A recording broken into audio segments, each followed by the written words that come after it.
नमो तस्स भगवतो अरहतो सम्मा सम्बुद्धस्स।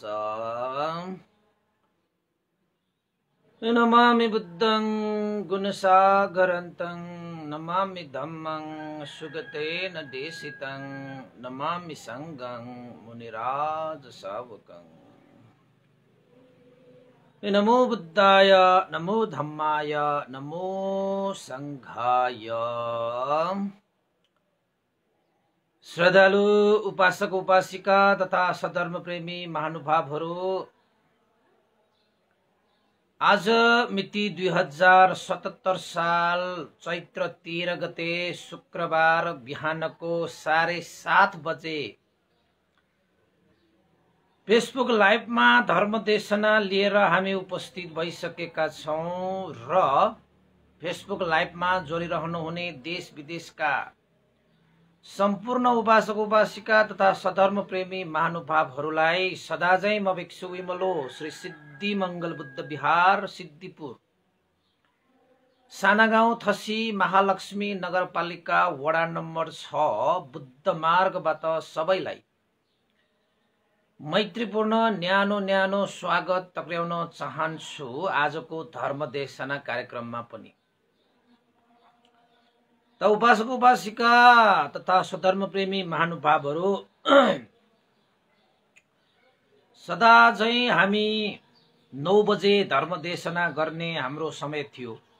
यद्यपि आज हाम्रो विशेष भिक्षु महासंघको एउटा साधारण सभा भएको कारणले गर्दाखेरि अलिकति 9 बजेदेखि त नभइएला दिनभरिको एउटा कार्यक्रममा सहभागी नहुने एउटा संघ भनेको पछि अब भिक्षु महासंघको कार्यक्रम छुट्याउनु पनि भएन।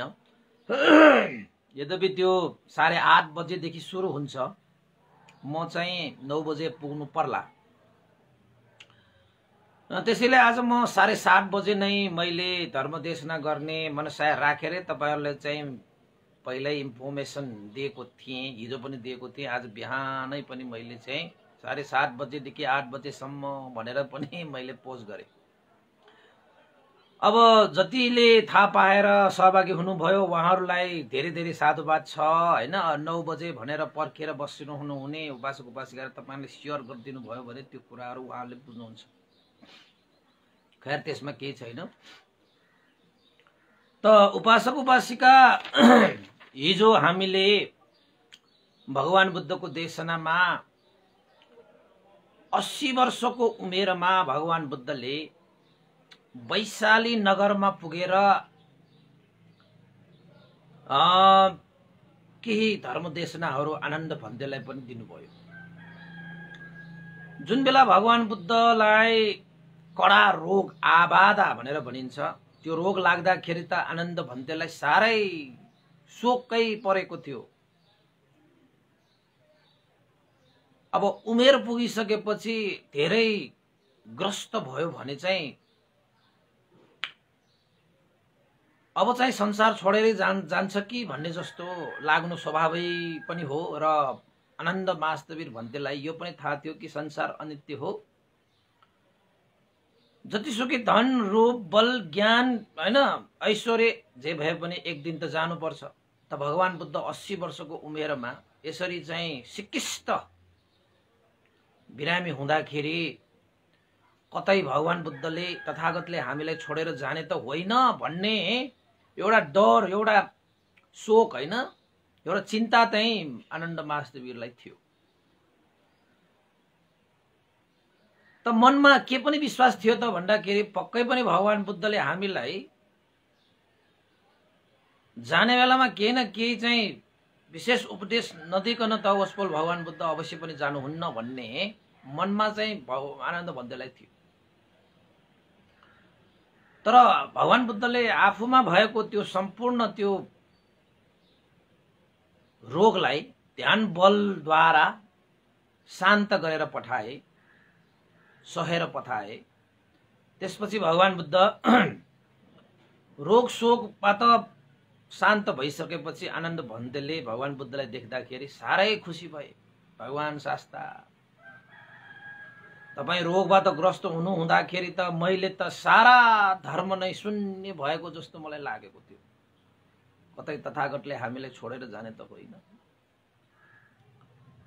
त भगवान बुद्धले पक्कै पनि धर्म देशना त गरेरै जानुहुन्छ भन्ने मनमा पनि विश्वास थियो। 81 यसरी त जानुहुन्न भन्ने मनमा त थियो। त्यसैले जुन बेला भगवान बुद्ध यो लोकबाट जानुहुन्छ त्यति बेला भिक्षु संघले अवश्य पनि नीति निर्देशन गरेर जानुहुन्छ भन्ने आनन्द भन्तेले सोच्नु भएको रहेछ।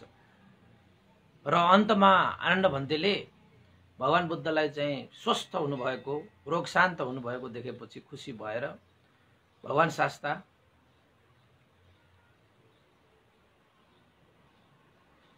हामीलाई उपदेश गर्नुहोस्, धर्म देशना सुनाउनुहोस्, निर्देशन दिनुहोस्, मार्ग प्रशस्त गर्नुहोस्। त्यति बेला भगवान बुद्धले आनन्द भन्तेलाई देशना गर्नुभएको थियो, अत्त द्वीप भव, आफ्नो द्वीप आफै बन, आफ्नो शरण आफै जाऊ, हैन? आफ्नो मालिक आफै बन र धर्मको शरणमा जाऊ। संसारमा सदा तथागत रहिरहन्छ, प्रत्यक्ष रूपमा भन्ने हुँदैन। भगवान बुद्धले देशना गर्नुभएको धर्मलाई पालना गर्नु भनेकै भगवान बुद्धलाई धारणा गर्नु हो। त्यसैले भगवान बुद्धलाई जीवित राख्न चाहनुहुन्छ, भगवान बुद्धलाई दीर्घकालसम्म यो संसारमा राखिरहने भनेको त भगवान बुद्धले देशना गर्नुभएको धर्मलाई आफ्नो हृदयमा जीवित राख्नु हो। त्यसैले आफ्नै शरणमा जाऊ। आफ्नै शरणमा कसरी चाहिँ गइन्छ? काय कायानुपश्य विहरति या तापि सम्पजानो सतीमा, यो शरीरमा भएका गतिविधिहरूलाई स्मृति राख्दै, होस राख्दै, सजग भएर, जागृत भएर बस्नु, आफ्नै शरणमा जानु। यो मनमा, यो मनका हरेक क्रियाकलापहरू, चिन्तना, विचार, सोच, हरेक त्यस्ता चाहिँ आरमणहरूलाई चाहिँ होस राखेर बस्नु, स्मृति राखेर बस्नु, जागृत भएर बस्नु, सोच सजग भएर बस्नु। यस्तो विषयलाई चाहिँ आफ्नै शरणमा जानु भनेर भनिन्छ। त्यसैले कायानुपස්සना, वेदनानुपස්සना, चित्तानुपස්සना, धर्मानुपස්සना, सदा सर्वदा स्मृतिमा बसेर काय, वेदना, चित्त र धर्ममा जागृत भएर बस्नु नै आत्मशरण, आफ्नै शरणमा जानु हो। र त्यसलाई नै धर्मको शरण पनि भनिन्छ। किन त भन्दाखेरि यो शरीरको, यो मनको, यो वेदनाको, यो चित्तको, यो धर्मको जति पनि स्वभाव धर्महरू छन्, ती स्वभाव धर्महरूमा सजग भएर, सतर्क भएर, जागृत भएर, होशियार भएर, अप्रमादी भएर बस्नु नै धर्मको शरणमा जानु हो। के हामी धम्मं शरणं गच्छामि भनेपछि नाना थरीकाका देवताहरू पूजा गरेर शरण गएकोलाई चाहिँ धर्मको शरणमा गएको भन्नु होला तपाईँले। तर वास्तवमा धर्मको शरण भने त्यस्तो होइन। तपाईको यो वचनको धर्महरू हुन्छ, शरीरको धर्महरू हुन्छ, मनको धर्महरू हुन्छ, कुशल धर्म र अकुशल धर्म। त्यसैले चाहिँ कुशल धर्म गर्नेहरूले सुख पाउँछ, अकुशल कर्म गर्नेहरूले चाहिँ दुःख पाउँछ। सुख चाहने मान्छेहरूले वचनको कुशल धर्महरू सम्पादन गर्ने, सुख शान्ति चाहनेले मन, यो शरीरको कुशल धर्म सम्पादन गर्ने, सुख चाहनेहरूले मनको कुशल धर्मलाई सम्पादन गर्ने। अब वचनले के छोड्नु पर्छ, के गर्नु हुँदैन, अकुशल छोड्नु पर्छ, शरीरले के अकुशल छोड्नु पर्छ, मनले के अकुशल छोड्नु पर्छ भन्ने कुरो त दश कुशला कुशल धर्म देशनामा त गइसक्यो। शरीर वचन मन यो तीनटा द्वारले नै कुशल गर्ने हो, शरीर वचन मनले नै अकुशल कर्म गर्ने हो। त्यसैले कुशल गर्ने कि अकुशल गर्ने त्यो आफ्नै हातमा छ। कुशल गरे सुख, अकुशल गरे दुःख। अकुशल भनेकै दुःखको बिउ हो, कुशल भनेकै सुखको बिउ हो भनेर भगवान बुद्धले आफ्नो द्वीप आफै बन, आफ्नो मालिक आफै बन, आफ्नो शरणमा जाओ, धर्मको शरणमा जाओ। आफ्नो भनेको आफ्नो धर्मको शरणमा, यानी कि चाहिँ शरीर वचन मनको स्वभाव धर्मको स्वभाव, सो स्वभाव धर्म भनेको सत्य हुन्छ, त्यो प्राकृतिक हुन्छ। यस्तोलाई धर्मको शरण भनिन्छ उपासक-उपासिकाहरू है। यसरी भगवान बुद्धले आनन्द भन्तेलाई विभिन्न धर्म देशनाहरू गर्नुभयो। आनन्द भन्ते धन्य भए, धेरै खुसी लाग्यो। एक त भगवान बुद्ध स्वस्थ हुनुभएको, यानि कि रोगहरू शान्त पार्नु भएको, त्यो देख्दाखेरि नै आनन्द भन्तेलाई तथागत शान्त हुनुभयो, धेरै खुसी लाग्यो। र भगवान बुद्धले आनन्द भन्तेलाई पनि उपदेश दिनुभयो। ओहो, त्यो त झनै राम्रो भयो। त्यसपछि वैशालीमा थियो। भगवान बुद्धले आनन्द भन्तेलाई त्यहाँबाट वैशालीमा भिक्षाटन जानुभयो। अब भगवान बुद्ध त हरेक दिन भिक्षाटन जानु भएरै जीविका यापन गर्नुहुन्छ। त भिक्षाटन जानु भइसकेपछि भगवान बुद्धले आनन्द भन्तेलाई चापाल चैत्य, यानि कि यहाँ चैत्य भने पनि भगवान बुद्ध विराजमान हुनुभएको स्थानलाई चैत्य भनेर भनिन्छ। तर यहाँ चैत्य भनेपछि, यहाँ चैत्य भने पनि वन जंगल भनेर तपाईहरुले बुझ्दा पनि हुन्छ, एउटा स्थान भनेर बुझ्दा पनि हुन्छ। त भगवान बुद्धले आनन्द भन्तेलाई चापाल चैत्यमा लानुभयो, जुन चाहिँ वैशाली नगरमा पर्छ। चापाल चैत्यमा बस्नु हुँदाखेरि आनन्द भन्तेले भगवान बुद्धलाई गर्नुपर्ने आदर सत्कार सेवा सुसार सबै सम्पन्न गरिदिए। सारै त्यो चापाल चैत्यबाट सारै जंगलहरू, पहाडहरू, फाँटहरू, त्यो वैशाली नगर यति सुन्दर थियो, यति सुन्दर थियो। चारैतिर अबले हाम्रो काठमाडौँ जस्तै के। काठमाडौँ त सारै राम्रो नि उपासक-उपासिका। मलाई त सारै राम्रो लाग्छ यो काठमाडौँ। हेर्नुस् त चारैतिर डाँडै डाँडाले घेरिएको छ। डाँडाको फेद फेदमा खोलाहरू बगिरहेको छ। उत्तरबाट दक्षिण बगेका खोलाहरू, दक्षिणबाट उत्तर बगेका खोलाहरू पनि छन्। बागमती, विष्णुमती, नाना थरीकाहरू हैन, नक्खु खोला, के खोला छ, कति राम्रो।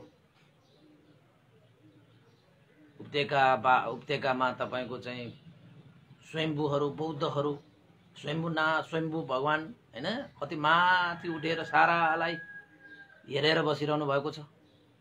स्वयम्भूको दुईटा आँखाले न्याय अन्याय छुट्याइ हेर्छ भनेर चाहिँ हैन। तर वास्तवमा स्वयम्भूको दुईटा आँखा मैत्री करुणा हो के। त्यो दुईटा भन्ने हो भने सबैलाई सुख शान्ति होस् भनेर र सुख शान्ति दिनको निमित्त हेरिरहनु भएको दुईटा आँखा। मैत्री र करुणाको नजर भनेको चाहिँ भगवान बुद्धको हो के। लेख्नेले न्याय अन्याय, त्यसमा मैत्री र करुणा भएपछि न्याय अन्याय पनि जान्छ, धर्म पनि जान्छ, सबै जान्छ। कति मजा छ हैन। अब वैशाली नगर भनेको पनि भगवान बुद्धले त्यसरी नै प्रशंसा गर्नु भएको। स्वयम्भू भगवान पनि काठमाडौँमा आउनखेरि त्यसरी त प्रशंसा गरे होला नि। कति रमाइलो थियो रे, यहाँ तलाउ थियो हैन। स्वयम्भू पुराण पढ्नु भएको छ तपाईहरुले? यद्यपि थेरवाडमा चाहिँ छैन त्यो स्वयम्भू पुराण, तर मैले पढेको चाहिँ छु।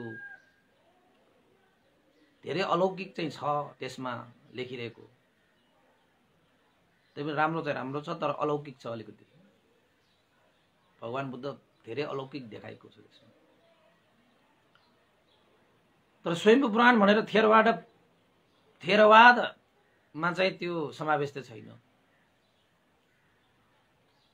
तर पढ्नु राम्रै हो।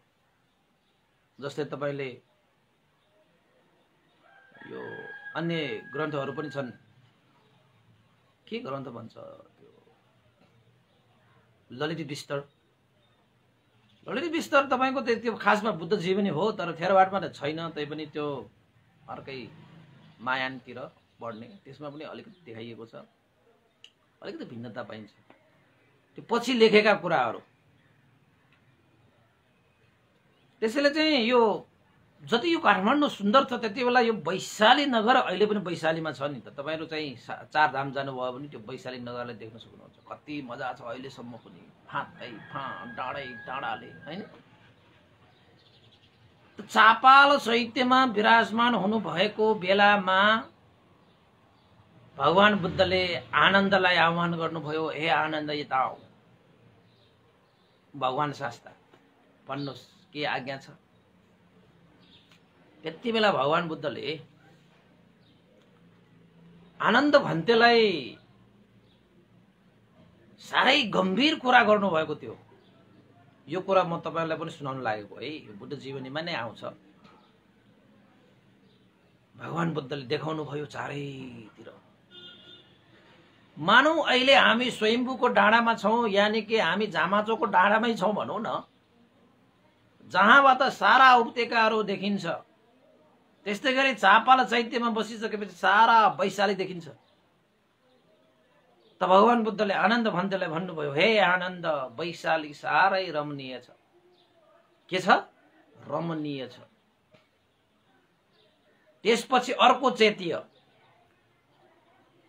हे आनन्द वैशालीमा उदेन चेतीय साह्रै रमणीय छ।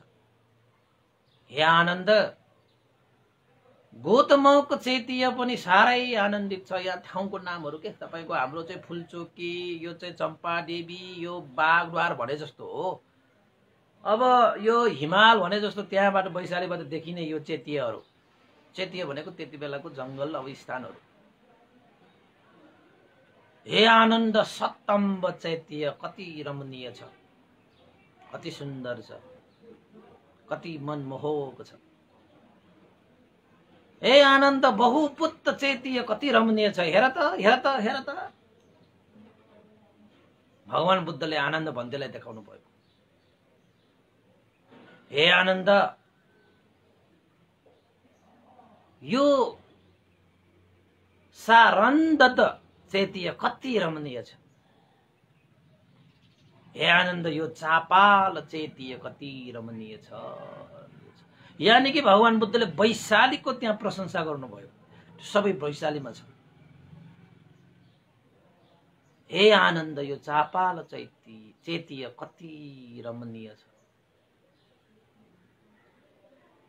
हे आनन्द देख्यौ त यो वैशालीका यी स्थानहरू, वैशालीका यी फाँटहरू, यी पहाडहरू, यी खोला नाला भिर पाखाहरू। केही भनिरहेको छ सुन, केही देखाइरहेको छ हेर, बोलाइरहेको छ जाओ चिन। तपाईलाई पनि काठमाडौँमा तपाई बस्नुहुन्छ या तपाई बाहिरै बस्नुहुन्छ, कोशीमा बस्नुहोस्। कोशीमा बसेर चारैतिर हेर्नुहोस्। अब तपाईको कोशीबाट घरै घर देखे त अर्कै कुरा हो। त्यो घरले पनि के भनिरहेको हुन्छ के तपाईले सुन्नु मात्रै परेको छ, सुन्नु मात्रै परेको छ। यी पहाडहरूले तपाईलाई चाहिँ अनित्य दुःख अनात्मा स्वभावलाई दर्शाइरहेको छ, मात्र तपाईले चाहिँ देख्नु परेको छ कि यहाँ ती खोला झरना पहाड यो चाहिँ हावा घाम पानीले केही सुनाइरहेको छ। तपाईले सुन्नु मात्र पर्छ कि, सुन्नु मात्र। सुन्ने कान चाहियो कि, हेर्ने आँखा चाहियो, हिँड्ने खुट्टा चाहियो, समाउने हातहरू चाहियो कि। ज्ञानै ज्ञान छ, ज्ञानै ज्ञान छ, धर्मै धर्म छ, सत्य सत्य छ, शुद्धै शुद्ध छ। अब हामी समाउने पनि अशुद्ध, हिँड्ने पनि असत्यमा, अनि फसाद। देख्ने पनि अर्कै, सुन्ने पनि अर्कै, हेर्ने पनि अर्कै, समाउने पनि अर्कै, धारण गर्ने पनि अर्कै। फसाद। यो पो फसाद हो, यो पो फसाद। भगवान बुद्धले आनन्द भन्दै रमणीय छ यो वैशाली, रमणीय थियो यो चापाल चैत्य। अनेक नामहरू थियो त्यहाँ। उदेन चैत्य, गौतमक चैत्य, हैन, सत्तम्ब चैत्य, बहुपुत्र चैत्य। सारन्धद चैत्य र चापाल चैत्य स्थानहरूको नाम।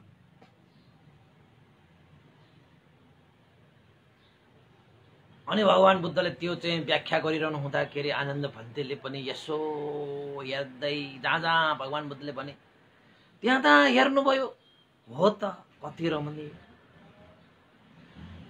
पहिला त्यस्तो रमणीय देखेको थिएन आनन्द भन्तेले, तर भगवान बुद्धले देश नगर्नु रमणीय देखे। तर त्यही रूप मात्र देखे, रूपहरू सुन्दर मात्रै देख्न पाए आनन्द भन्ते। त्यसको चाहिँ हैन भगवान बुद्धको विशेषता, देशना गर्नुभएको विशेषतालाई अझै समाउन सकिरहेको थिएन। त्यसपछि भगवान बुद्धले भन्नुभयो, हे आनन्द देख्यौ होइन यो रमणीय स्थानहरू?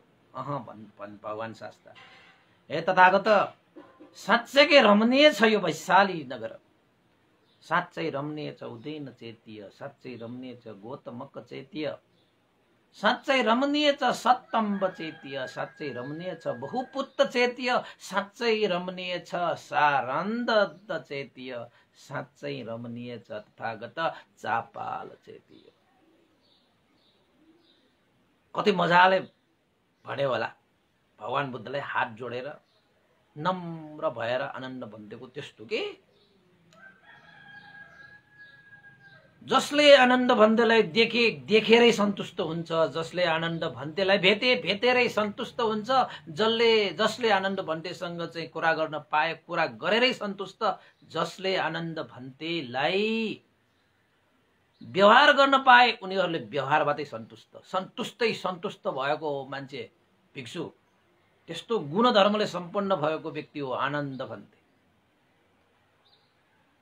देखेरै सन्तुष्ट के, बोलेरै सन्तुष्ट, भेटेरै सन्तुष्ट, व्यवहार गरेरै सन्तुष्ट, कुरा गरेरै सन्तुष्ट, कति सन्तुष्ट। कहिलेकाहीँ भगवान बुद्धलाई भेट्नु भएन भने मान्छेहरू आनन्द भन्तेलाई भेटेर जान्छ। भगवान बुद्धलाई नै भेटे जस्तो, भगवान बुद्धलाई नै भेटे जस्तो। अब भगवान बुद्धकै भाइ पर्छ हैन, नेपालको पुत्र हो आनन्द भन्ते पनि भगवान बुद्ध जस्तै। त भगवान बुद्ध सँगै जन्मेका हैन, भगवान बुद्ध जस्तै अग्लो, भगवान बुद्ध जस्तैको रूप पनि राम्रो, जिउ पनि हत्ता कता भगवान बुद्ध जस्तै हो के आनन्द भन्ते। यता कता जिउ काड जिउ डाल सबै चटक्क मिलेको उल्लेखित पाइन्छ। आनन्द भन्तेले पनि हेर्दाखेरि सारा वैशाली चापाल चैत्यसम्म रमणीय नै देखे हो। भगवान शास्त्र साँच्चै हो, अति सुन्दर, अति रमणीय। त भगवान बुद्धले आनन्द भन्तेलाई भन्नुभयो, हे आनन्द, जसले चार रिद्धिपाद भावना वृद्धि गरेका छन्, जसले चार रिद्धिपाद भावना वृद्धि गरेका छन्, जसले चार रिद्धि भावना वृद्धि गरेर त्यसलाई सही मार्गमा लगाइसकेको हुन्छ, यो हृदय, यो मन, यो चित्तलाई सही रूपमा बसालिसकेको हुन्छ, स्थिर गरिसकेको हुन्छ, पूर्णत यो हृदय माथि परिचित भइसकेको हुन्छ। यदि जसले यसरी चाहिँ रिद्धिपाद भावना वृद्धि गरेर स्थिर भएर मनलाई जानिसकेको छ, बुझिसकेको छ, त्यस्ता व्यक्तिले चाहेमा, इच्छा गरेमा कल्पभर,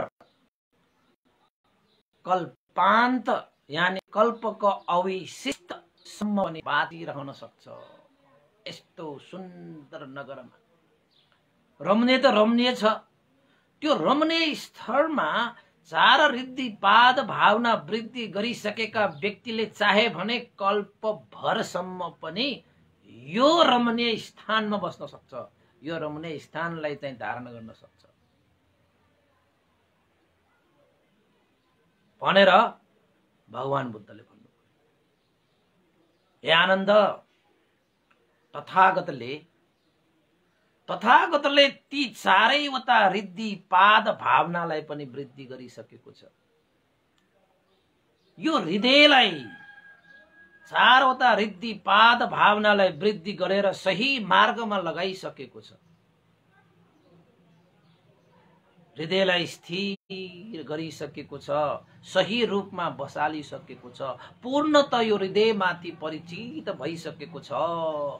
त्यसैले हे आनन्द, वैशाली नगर जस्तो रमणीय स्थान, यो चापाल चैत्य चेतीय जस्तो रमणीय स्थानमा तथागतले चाहे भने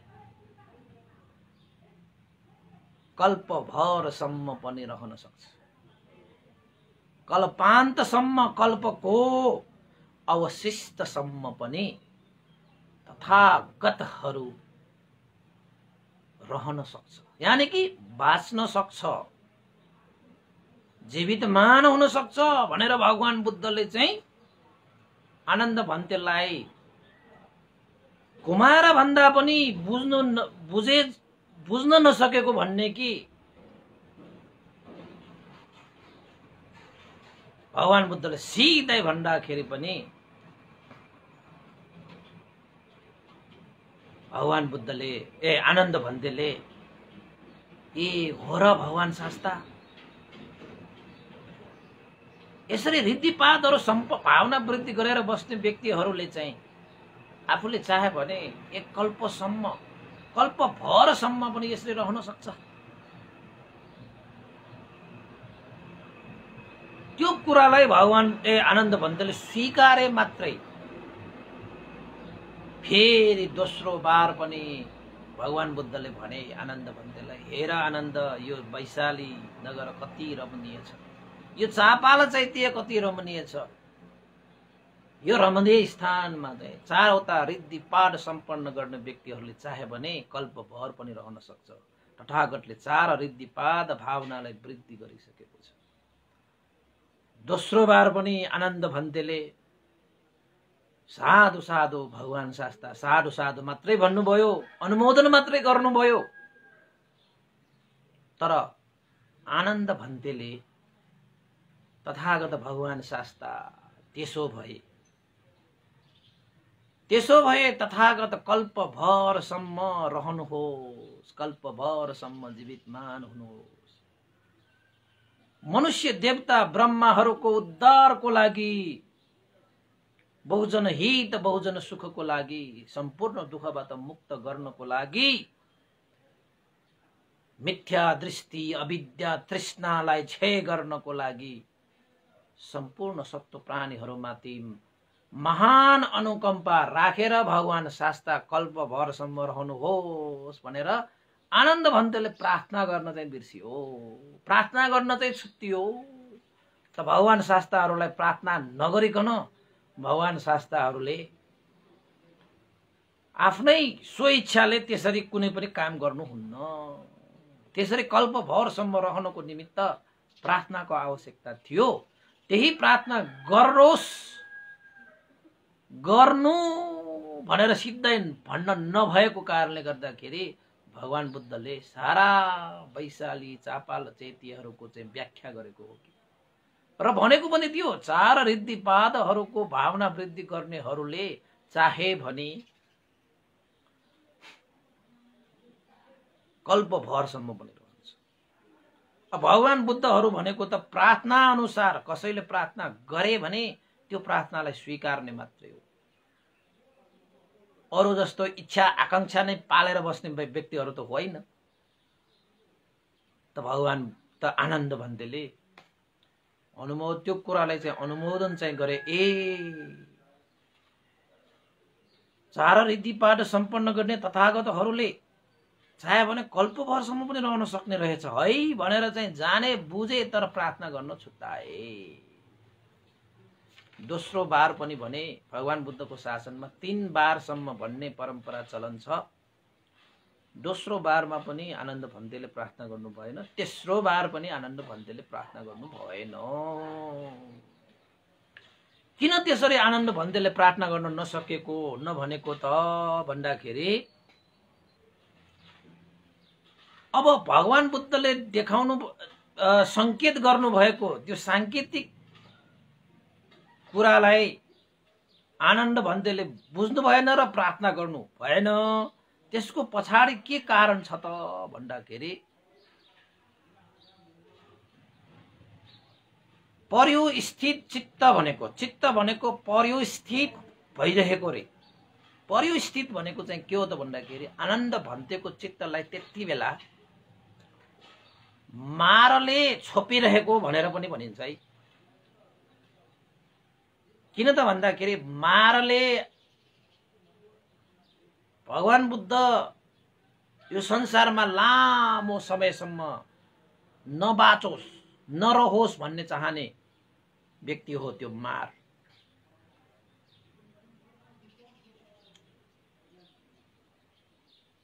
र भगवान बुद्धको संकेतलाई मारले थाहा पाए र आनन्द भन्तेले प्रार्थना गरिहाले भने भगवान बुद्धले म एक कल्पसम्म हे आनन्द तिम्रो प्रार्थना अनुसार म यहाँ रहने भए भन्यो भने त मारको पनि केही चल्दैन। कुनै पनि मार पञ्च मार छ हैन, देव मार तपाईको चाहिँ मृत्यु मारले पनि भगवान बुद्धलाई छुन सक्दैन। यद्यपि भगवान बुद्धको 80 वर्ष थियो, उहाँले चाहनु भएको भए प्रार्थना गरेको कसैले प्रार्थना गरेको भए कल्पभरसम्म पनि मजाले बाँचिनुहुन्थ्यो। नत्र अहिलेसम्म पनि हामीले भगवान बुद्धलाई साक्षात देखिन्थ्यो कि यो भद्रकल्प भरि बस्नुहुन्छ नि त भगवान हैन। मैत्रेय बुद्ध आएपछि मात्रै भगवान बुद्ध जानुहुन्छ बिस्तारै हैन। यो भद्रकल्प सकिन्छ। अब मैत्रेय बुद्ध नै हुन्छ नि भद्रकल्पमै आउनुहुन्छ मैत्रेय बुद्ध त फेरि भनेपछि त मजा हुने भन्नु हैन। अब अर्कै बुद्ध आएपछि छोड्ने होला त्यस्तो त्यस्तो त अब कस्तो हुन्छ पछि त आएको भए मात्रै हुन्थ्यो हैन।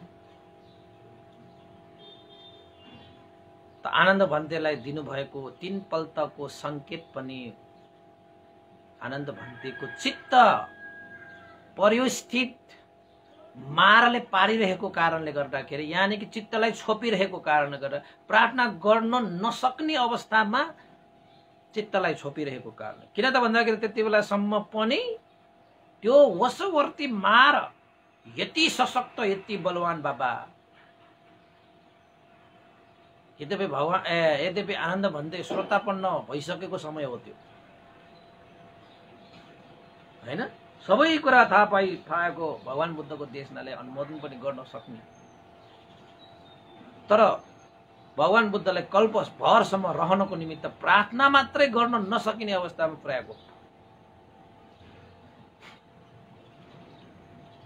त्यसपछि आनन्द भन्तेले खाली अनुमोदन मात्र गरिसकेपछि अब 3 पल्टसम्म पनि संकेत गरिसकेको कारणले अब 4औं पल्टसम्म संकेत गर्नु भएन र भगवान बुद्धले आनन्द भन्तेलाई भने हे आनन्द समयलाई बुझ, समयलाई जान। अब जुन कार्यको समय छ यो त्यो कार्य गर। समय भनेको गइसकेपछि आउँदैन। त्यसैले समयलाई महत्त्व राखेर हिँड्ने मान्छेले जीवनको महत्त्व पनि बुझ्छ कि समयको मतलबै छैन, समयको वास्तै छैन। कुन समयमा के गर्नुपर्छ भन्ने कुरा त सही मानेमा हामीले बुझ्नै पर्छ।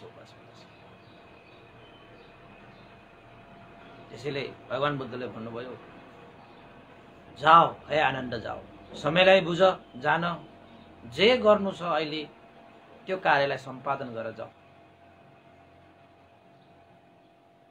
म पनि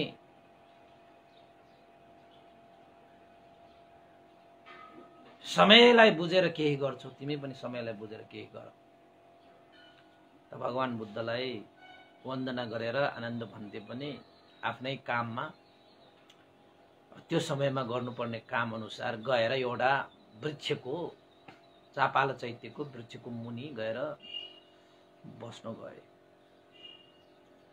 यतापति आनन्द भन्त गए, भगवान बुद्ध एक्लै हुनुभयो। त्यसपछि यही मौका हो भनेर वशवर्ती मार भगवान बुद्धको सामुन्ने आउनुभयो। अब आनन्द भन्दैले त केही पनि प्रार्थना गर्नु भएन, त मार आएर भगवान बुद्धलाई प्रार्थना गरे। भगवान शास्ता मारले पनि भगवान शास्तालाई प्रार्थना गर्नुपर्छ। भगवान शास्ता तपाईले मलाई भन्नुभएको थियो, मैले तपाईलाई महापरिनिर्वाण हुनुस्, यानि कि यो संसार छोडेर जानुस्, निर्वाण प्राप्त गर्नुस् भनेर मैले तपाईलाई चाहिँ प्रार्थना गर्दाखेरि त्यति बेला मलाई तपाईले भन्नुभएको थियो, जबसम्म मेरो तथागतको शासनमा मेरा चतुपरिषदहरू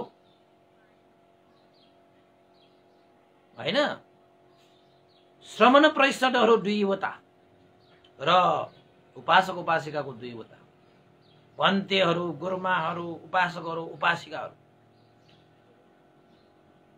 जबसम्म सक्षम हुँदैनन्, जबसम्म उनीहरूले धर्मको आचरण गर्दैनन्, जबसम्म धर्मलाई शुद्ध रूपमा पालन गर्दैनन्, जबसम्म धर्मलाई शुद्ध रूपमा चाहिँ प्रचार प्रसार गर्न सक्दैनन्, जबसम्म शुद्ध रूपमा धर्म देशनाहरू गरेर हिँड्न सक्दैनन्, तबसम्म म परिनिर्वाण हुँदैन भनेर तपाईले चाहिँ मलाई भन्नुभएको थियो। त मार आयो के त्यहाँ, खरननन मार आयो, त्यो त डरलाग्दो हुन्छ। मारले के भने त भन्दाखेरि, भगवान शास्ता अब त तपाईको बुद्ध शासनमा यस्ता यस्ता महान महान भिक्षुहरू पनि आए, जसले तपाईले देशना गर्नुभएको धर्मलाई देशना गरेर सारा मनुष्य देव ब्रह्मासम्म पनि गुन्जायमान हुन गरी तपाईको धर्मलाई प्रचार प्रसार गर्ने क्षमतावान भिक्षुहरू पनि निस्किसकेका छन्।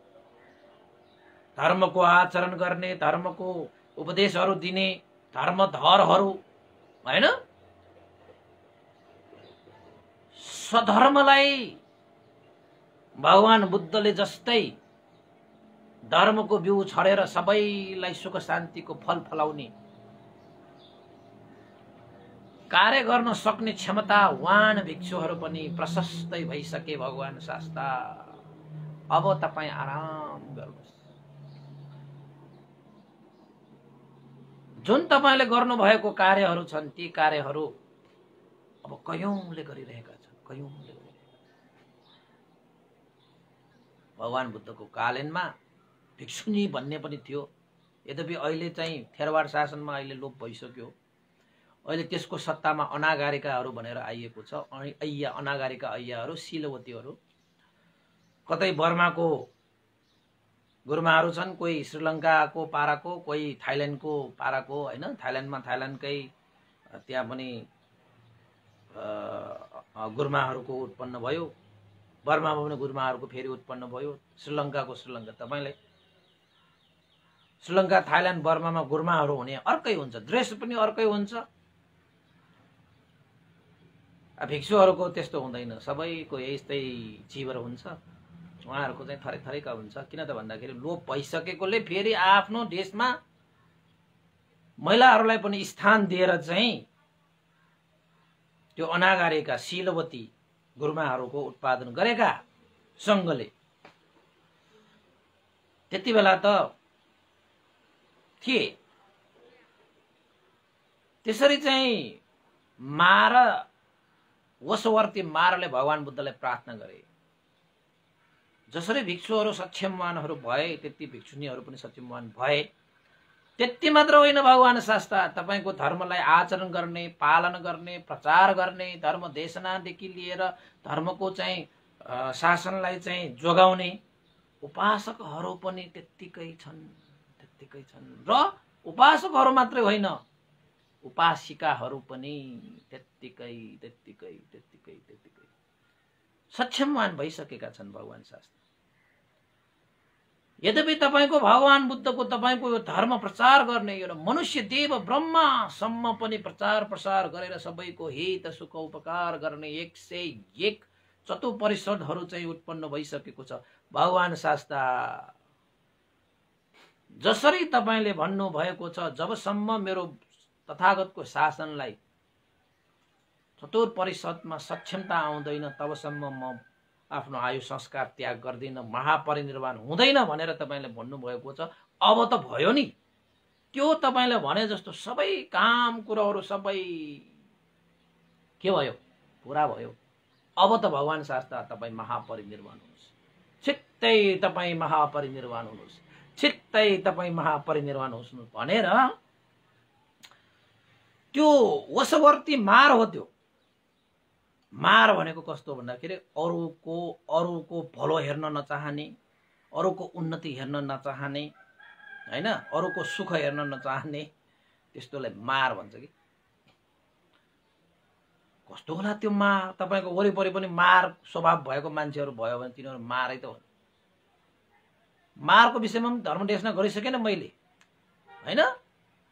देव मार, क्लेश मार, हैन, अभिसंस्कार मार, मृत्यु मार, हैन, आदि इत्यादि चाहिँ पञ्चमार भन्ने छ के। ती मारहरूको विषयमा पनि त धर्मदेशना गरिसकेको तपाईहरुले सुन्नु भएको छ? सुनेको छैन भने युट्युबमा गएर पञ्चमार भनेर टाइप गर्नुस्, त्यो पञ्चमार सबै आउँछ। सबै मारहरूलाई जित्न सकिएन, तर यो मृत्यु मारलाई ढिला चाँडो त्यो मारले हामीलाई जित्छ। त मृत्युलाई पनि जित्ने भनेको अब जन्म लिइसकेपछि मृत्यु त हुन्छ, अब मृत्यु भइसकेपछि फेरि जन्म नलिइसकेपछि मृत्यु मारलाई पनि जितेको जस्तै हो। निर्वाण पुगेपछि त तपाईको जन्मै छैन भने मरण हुनु परेन नि, हैन? त्यसरी भगवान बुद्धलाई चाहिँ मारले प्रार्थना गरे, भगवान शास्ता चाँडो भन्दा चाँडो महापरिनिर्वाण हुनुहोस्। ल कस्ता मार! त्रिलोकको उद्धार गर्नको निमित्त साँच्चै मन सफा भइदिएको भए, सबैको उपकार भएको हेर्न चाहेको भए, सबैलाई सुख दिन चाहेको भए, त्यो मारले त तपाईँ कल्पभरसम्म रहनु भनेर आनन्द भन्तेले प्रार्थना गर्न नभ्याए पनि उसले प्रार्थना गर्नु पर्थ्यो। यदि चाहिँ साँच्चै कुशल चित्त भएको भए, कुशल चित्त भएको भए त त्यो मारै हुँदैन थियो नि त। त्यसैले त वशवर्ती मार भनेको बिगार्ने कि बिगार्ने।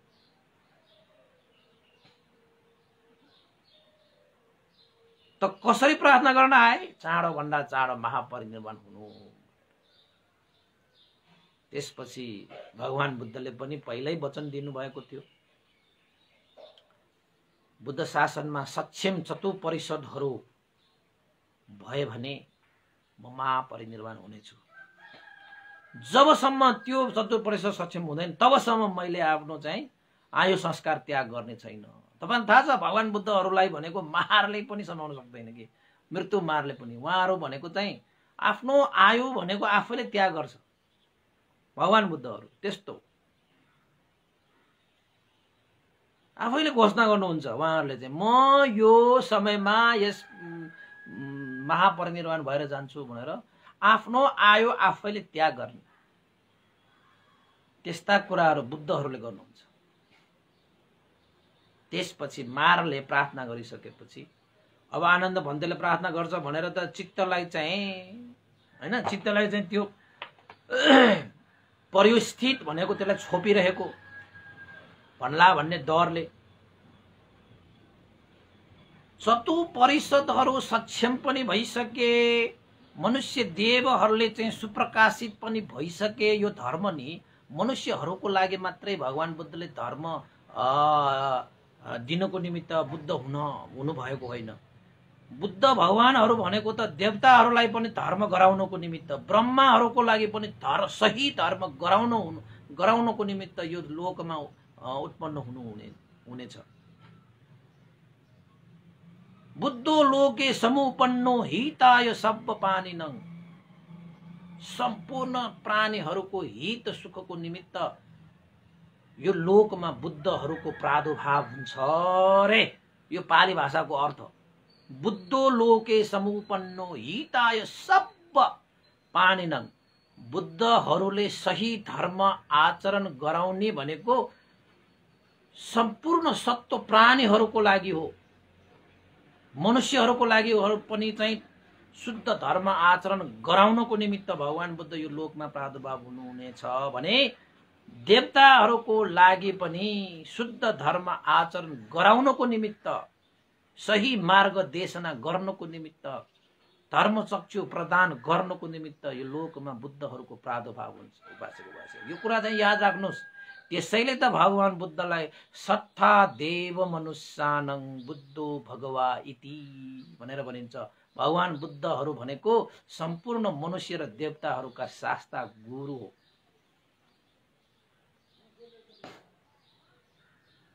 हैन? अब त्यो मारले भने चतुर परिषदहरू पनि सक्षम हुनु भइसक्यो। मनुष्य देवहरूले पनि सुप्रकाशित गरिसके तपाईको धर्मलाई। अब त पूर्ण भयो। अब भगवान तथागत तपाईँ चाँडो भन्दा चाँडो महापरिनिर्वाण हुनुहोस् भनेर चाहिँ प्रार्थना गरे। चाँडो भन्दा चाँडो, जति सक्छ चाँडो, अहिलेको अहिले भए पनि महापरिनिर्वाण भइदिनुहोस् भन्ने चाहिँ मनसाय थियो त्यो वशवर्ती मारको। त भगवान बुद्धले त्यो वशवर्ती मारलाई भने, हे मार, हतार नगर, जति सक्छौ त्यति चाँडो महापरिनिर्वाण हुनु भन्ने तिम्रो प्रार्थना। तर त्यत्रो विधि पनि हतार नगर हे मार। ठिकै छ, तिम्रो प्रार्थनालाई पनि मैले पूरा गर्नेछु। अहिले अबको 3 महिना पछि भगवान बुद्ध महापरिनिर्वाण हुने भयो। भनेको मतलब भगवान बुद्ध महापरिनिर्वाण हुनु भएको चाहिँ कहिले? वैशाख पूर्णिमामा। वैशाख पूर्णिमाको 3 महिना अगाडि भनेपछि के महिना भयो? माघ, हैन? फागुन चैत वैशाख र माघ महिनाको पूर्णिमामा भगवान बुद्धले, माघ भनेपछि माघको पूर्णिमा, फागुन चैत वैशाख, ल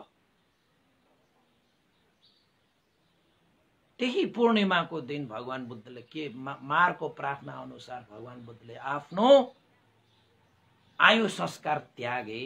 हे मार, अबको 3 महिना पछि तथागत यो लोकबाट महापरिनिर्वाण भएर जानेछ। अब तिमीले दुःख गर्नु परेन, अब तिमीले चाहिँ पिछा गर्नु परेन, तिम्रो इच्छा पनि पूरा भयो। ल हेर्नुहोस् त, भगवान बुद्धले मारको इच्छा पनि पूरा गरिदिए। यद्यपि चाहेको भए सक्थ्यो, कल्पभरसम्म म रहन्छु, तिमीले प्रार्थना गरेर हुन्छ। तर भगवान बुद्धहरूको शुद्धता, पवित्रताले गर्दाखेरि त्यस्तो कुराहरू गर्नुहुन्न। त भगवान बुद्धले मारलाई 3 महिना पछिको महापरिनिर्वाण पछि आफ्नो आयु संस्कार त्याग गरे। ल उपासक उपासिकाहरू, भगवान बुद्ध तथागतले आयु संस्कार त्याग गर्नुभएको माघ पूर्णिमाको दिनमा थियो। 3 महिना पछि भनेको वैशाख पूर्णिमामा आयु महापरिनिर्वाण हुने वशवर्ती मारलाई प्रार्थना गरे अनुरूप आयु संस्कार त्याग गर्नु भएको विषय आजलाई मैले चाहिँ उपदेश चाहिँ मैले क्रमशः नै गरेँ। उपासक उपासिकाहरू, केही कुराहरू तपाईँलाई भन्नु छ र 9 बजे भए पनि अब भिक्षु महासङ्घको आज सारानु सभा भएको कारणले गर्दाखेरि धेरै नै अब 9 बजे देशना गर्ने कुरा भएन। बेलुका मात्रै गरौँ कि जस्तो लागेको थियो। किन बेलुका गर्ने? बिहान खान्न, धर्म देशना नसुनेपछि फेरि दिनभरि कसो होला के होला, त्यसैले चाहिँ बिहान चाहिँ 7:30 बजेदेखि 8:30 सम्म भए पनि यसो देशना गरौँ कि भनेर म आइहालेँ, हैन? अब 9 बजे देशना गरेकोमा जस्तो करिब आधी जस्तो नै भयो। त तपाईँहरूले सेयर गर्नुहुन्छ, लाइक गर्नुहुन्छ, कमेन्ट गर्नुहुन्छ भने 9 बजे थाहा नभएकाहरूले 9 बजे हेर्नको निमित्त उपस्थित हुनु होला र तपाईँहरूले त्यो सेयर गरेको ठ्याक्कै हेर्छ, प्याची हुन्छ, हैन? र तपाईँहरूलाई चाहिँ मैले एउटा जानकारी गरेँ। 21 गतेको कार्यक्रमको जानकारी, जुन कार्यक्रमको लागि अभिनन्दन कार्यक्रम, हैन? धर्मदेशनाको बृहत धर्मदेशनाको कार्यक्रम, हैन? त्यसमा चाहिँ तपाईँहरूको चाहिँ एउटा 78 सालको एउटा क्यालेन्डर पनि प्रकाशन र एउटा त्रिरत्न वन्दना पत्थान र परित्राण भन्ने किताबको पनि तपाईँको प्रकाशन त्यहाँ धर्मदान हुनेछ सबैको लागि। तपाईँहरूको लागि हात पनि खाली हुने छैन, मन पनि खाली हुने छैन। त्यो कार्यक्रममा त पेट पनि खाली हुने छैन है, फेरि सबै पूर्ण हुन्छ। त्यसैले त्यो कार्यक्रममा अवश्यमेव तपाईँहरू उपस्थित हुनुहोला है। र यसको कार्यक्रमको लागि भन्टेसँग भएको अनुसार यहाँ चाहिँ केही उपासक उपासिकाहरूको चाहिँ नामहरू मैले प्रकाशन पारौँ। हिरारत्न सामाखुसीबाट रु 10,000 त्यो कार्यक्रमको लागि 21 गतेको कार्यक्रमको लागि विद्यासागर तुलाधर हर्षसागर तुलाधर शर्मिला परिवारबाट रु 20,000 अनि नानी शोभा साक्य ग्वारको 510 रुपियाँ, सानो साक्य सानेपा 510 रुपियाँ, डाची महर्जन सुन्दरा 510 रुपियाँ, तीर्थदेवी साक्य ओम बहाल 5,000, सङ्गरत्न साक्य पाको न्युरोडबाट 10,000, त्यस्तै गरी जमुना महर्जन सिद्धिपुरबाट 10,000, कृष्ण गोविन्द महर्जन सिद्धिपुरबाट 10,000, रामकृष्ण महर्जन सिद्धिपुरबाट 10,000 है आर्थिक सहयोग गर्नुभएको छ भने र अहिले हाम्रो अर्को पनि यहाँ हिजो मात्रै दिनुहुने थियो हाम्रो मोतीमान साक्य पुलचोकबाट यो अभिनन्दनको लागि 5,500 र कार्यक्रमको लागि भनेर चाहिँ 10,500 पनि दिनुभएको छ। र अस्ति एकजना हाम्रो चाहिँ उपासक हुनुहुन्थ्यो, उहाँले पनि आर्थिक सहयोग ध्यान केन्द्रको लागि भनेर तीर्थदेवी साक्य कुम्बाल काठमाडौँ त्रिबोधी ध्यान केन्द्रको लागि भनेर रु 10,000 पनि ध्यान केन्द्रको लागि आर्थिक सहयोग गर्नुभएको छ। उहाँलाई धेरै धेरै साधुवाद व्यक्त गर्न चाहन्छु है। केही त्यस्तो छुट्टी हालेको छ भने पनि भोलि हामी भन्ने नै छौँ। आजको लागि चाहिँ म जानुपर्ने बेला भइसकेको छ। हुन त 8:30 मा सुरु हुने भन्दा पनि अब टाढाको भएकोले कोही अब भन्नेहरूलाई चाहिँ अब 9 बजेसम्ममा सुरु हुने नै छ होला जस्तो लागेकोले म 9 बजे पुग्न पर्ला कि भन्ने सोचले यो तपाईँहरूले बताइरहेको। ठिकै छ उपासक उपासिका, आजको एक दिन चाहिँ मैले चाँडो अलिकति देशना गरेँ होइन। तपाईँको आदि जति उपासक उपासकले त सुन्नुभएको छ, तपाईँले सेयर गरिदिनु होला, कमेन्ट गर्नु होला, जसको कारणले गर्दाखेरि 9 बजे ठ्याक्क सेयर गरिदिनु होला, सबैले सुन्न पाउँछ फेरि एकपल्ट। र सबै उपासक उपासिकाहरूलाई चाहिँ 21 गतेको कार्यक्रम 1 बजेदेखि सुरु हुने भएको कारणले तपाईँहरू चाहिँ 12 देखि 12:30 भित्रमा त त्यहाँ उपस्थित हुनु नै पर्ने भयो। 1 बजे त त्यहाँ हल बन्द हुन्छ, फेरि बन्द भयो भने तपाईँहरू उपस्थित हुन सक्नुहुन्न है। त्यसैले चाहिँ सबैले चाहिँ समय मिलाएर राख्नु होला। मैले अब फेसबुकमा पनि त्यो चाहिँ अब प्रचार प्रसार गर्ने समय आइसकेको छ, धेरै समय बाँकी छैन। आज 13 गते र 21 गते भनेपछि त तपाईँको 8 दिन मात्रै जतिको मात्रै बाँकी छ। सबैलाई चाहिँ तपाईँहरूको आश्रित मित्र ज्ञाति बन्धु सबैलाई तपाईँले उपस्थित गराउन सक्नुहुनेछ। त्यहाँको 6 देखि 700 सम्मको हल अट्ने हल छ होइन। अब मञ्चमा अलिकति बस्यो भने 600-700 त मजाले। त्यसैले उपासक उपासिकाहरू पुनः एकपल्ट चाहिँ निमन्त्रण गर्दै आजको पुण्यलाई अनुमोदन गरौँ। यो पुण्यको प्रभावले स्याडो उपनिता विवंश लगायत गुरुवर ज्ञान पुण्यको मास्टिबिर भन्तेलाई पनि यो पुण्य लाभ उहाँहरूको सुगति निर्वाण कामना गरौँ। सम्पूर्ण गुरुजनहरू र तपाईँहरूका बितेर जानुभएका इष्टमित्र ज्ञाति बन्धु जति पनि छन् उहाँहरूलाई पनि र मनुष्य देवता र सत्व प्राणीहरूको र अमनुष्यहरूको लागि पनि यो पुण्य लाभ हो। उहाँहरूको पनि हित सुख होस् र तपाईँहरू सबैको दिन आजको मङ्गलमय होस्, कल्याणमय होस् भन्ने शुभकामना व्यक्त गर्दै पुण्यानुमोदन गरौँ। भवतु सर्वमङ्गलम्। इदं नो ज्ञातिनं होतु सुखिता वन्तु ज्ञातयो। इदं नो ज्ञातिनं होतु सुखिता वन्तु ज्ञातयो। इदं नो ज्ञातिनं होतु सुखिता वन्तु ज्ञातयो। एतावता चम्मेहि सम्भतं पुण्यसम्पदं सब्बे देवा अनुमोदन्तु सर्वसम्पत्तिसिद्धिया। एतावता चम्मेहि सम्भतं पुण्यसम्पदं सब्बे सत्ता अनुमोदन्तु सर्वसम्पत्तिसिद्धिया। एतावता चम्मेहि सम्भतं पुण्यसम्पदं सब्बे भूतानुमोदन्तु सर्वसम्पत्तिसिद्धिया। साधु साधु साधु। भवतु सर्वमङ्गलम्। सबैको दिन मङ्गलमय होस्, कल्याणमय होस्।